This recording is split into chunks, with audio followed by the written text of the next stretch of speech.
Let's be real. Sometimes the most toxic relationship we have is the one with our own mind. And what makes it even more frustrating is that our brain actually gets addicted to those toxic thoughts. Not because they feel good, but because they feel familiar. And if something feels familiar, your brain assumes that it's safe. I used to think I was just being realistic when I was tearing myself down in my head, but that wasn't realism. That was me in survival mode. I didn't even realize that the way that I was speaking to myself was built off of years of just trying to protect myself. It was rooted in years of feeling unsafe until I started to do the real work. When I thought I was doing the work, I was just scratching the surface of it. Hi, my amazing, wonderful bestie. Welcome back to my channel. Today we're diving into something that I've actually learned recently because this was something that was super tough for me to realize and super tough for me to reverse. I feel like my self-talk has been something that I've struggled with and still struggle with from time to time. With these tools, I've learned that those thoughts are not me. And I want to teach you that those thoughts are not you either. So these are a few things that I would have told my younger self who was struggling with this, and I hope that it helps you too. We'll be diving even deeper into this in my Tea Party Tuesdays episode, so I'll see you there too. Without further ado, let's dive right in. Now, before I get into the steps, I have to say this because I know some of y'all have seen my nervous system regulation video, but it's worth repeating. You can't rewire a mind that doesn't feel safe. If your nervous system is still living in fight, flight, fawn, or freeze mode, then your thoughts still naturally sound fearful, shame-filled, chaotic, negative, or even toxic. That's not because you're broken. It's because your body's still stuck in protection mode. When your body is on high alert, your mind isn't looking for truth. It's just scanning around for threats. So of course your self-talk will spiral. We're still gonna get into all the tools, but if this already hits deep, go ahead and watch that video after this one. Because nervous system safety isn't optional. It's the foundation for any real change in your self-talk. Okay, let's start with step number 1. Your brain is addicted to toxic familiarity. Your brain is not trying to ruin your life. It's just always choosing what feels familiar, even if that thing is low-key wrecking your peace.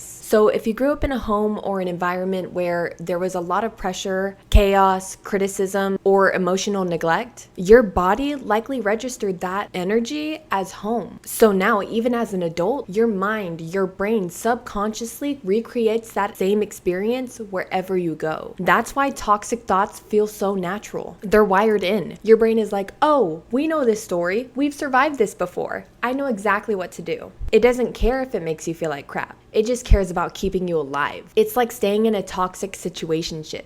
Not because you like it, not even because you want it, but because at least you know how to navigate it. You know what to expect. The mood swings, the gaslighting, the ghosting. It's all familiar. And then that's what your inner self-talk becomes. An internalized toxic relationship with yourself. And if no one taught you how to emotionally feel safe, your brain is going to recreate that danger on repeat. So step number 2, because step number 1 is awareness, just knowing that those thoughts exist. So step number 2 is notice the toxic narrator. You can't change what you don't notice. So your next step is to catch the toxic narrator in the act. I literally gave mine a name because sometimes the voice is so automatic I forget that it's not me. I like to call her Cindy because when I was drunk, when I was toxic, any bad energy, that was all me in survival mode. And I feel like she would just come out every time that I would feel pressure.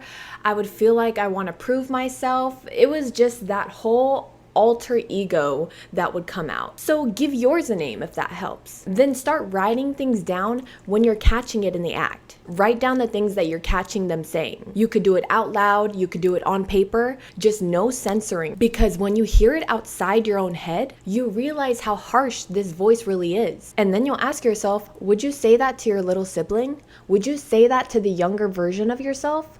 Probably not. And yet we live with that voice 24/7. There were so many days where I didn't realize how mean I was being to myself. I'd get home from work and think, ugh, I didn't do enough today. I'm so behind. I'm so lazy. And I just thought that was me being productive. I thought that that was me wanting to be on the grind, me wanting to work hard. But it was toxic. It was exhausting. And it was not true. La la la. I know today I wasn't really feeling that good, but it's okay because I got this and I choose to feel better and I choose to do the things that I know make me feel good, and it's okay to take time It's okay to take it slow. So it's okay if I mess up. It's okay. It's okay. Okay? All right, now step number 3. Interrupt the toxic thought loop. Negative thoughts stick because they're on a constant loop. There's a thought, emotion, action, and then repeat. And here's the kicker. Even though it feels awful, our brains actually get a little dopamine hit repeating exactly what it expects. It's familiar, so it feels like certainty, and that's what our brains crave. That's what our ego craves. So that's why you can catch the toxic thought, but still spiral, because the loop is still running. That's why you have to actively interrupt it. Sometimes I say out loud, "This is Cindy talking. This thought is toxic, and I'm not entertaining her." I'll get up, shake my body out, splash cold water on my face, or even put on a song that shifts my energy. I'll do breath work, or I'll go outside and feel sun on my face. These are all physical cues to your nervous system that say, we're not living in that thought anymore. It's like closing a toxic app that's been running in the background, draining your battery. It doesn't mean we deleted the app. It doesn't mean that the app disappears. It just means that we're not going to open it again. This brings us to step 4. Use bridge thoughts, not fake positivity. This was a hard one that I had to learn because I was really getting in my own way. All right, let's talk about mindset. Please don't jump from "I hate myself" to "I'm a radiant goddess," especially if that doesn't feel real. That's fake positivity, and your brain will reject it. What works better is what I call bridge thoughts. These are softer, more neutral thoughts that actually feel believable, but still shift you in the right direction. So instead of saying "I'm disgusting," say "I'm trying to figure out how to take care of my body." Instead of saying "I suck at everything," try "This is a moment, not my identity." These neutral thoughts are the stepping stones from toxic self-talk to actual self-respect. Think of it like learning a new language. You don't become fluent overnight. You use the phrases you can say until the other ones feel normal. There were so many mornings where I couldn't look in the mirror and say, "I love my body." But it was easier for me to say, "I'm learning how to treat my body like it deserves more kindness." That was real. That was honest. And that was enough for me. And this brings us to step 5. Be patient with the rewiring. This is the biggest thing I wish more people said. This process takes time. You're not just learning new thoughts. You're letting go of the version of you that was built on self-protection. And that version of you fought really hard to keep you alive for a very long time. So if you still hear the toxic thoughts sometimes, that's okay. They're just echoes. Don't judge yourself for catching them late. Don't give up because the rewiring isn't instant. You're not behind. You're in the process. You're practicing. You're training. It's literally like healing from a breakup from an old identity. You're going to want to text your ex, aka entertain the thought. You're going to want to spiral, shame yourself, fall back into the pattern. But just because it shows up doesn't mean you have to entertain it. It doesn't mean you have to engage with it. Now, when those old thoughts come up for me, I treat them as an observation. I see you. I'm not entertaining you. I'm letting you go, and I'm choosing peace. Gentle doesn't mean passive. It means choosing to stay kind to yourself while you grow.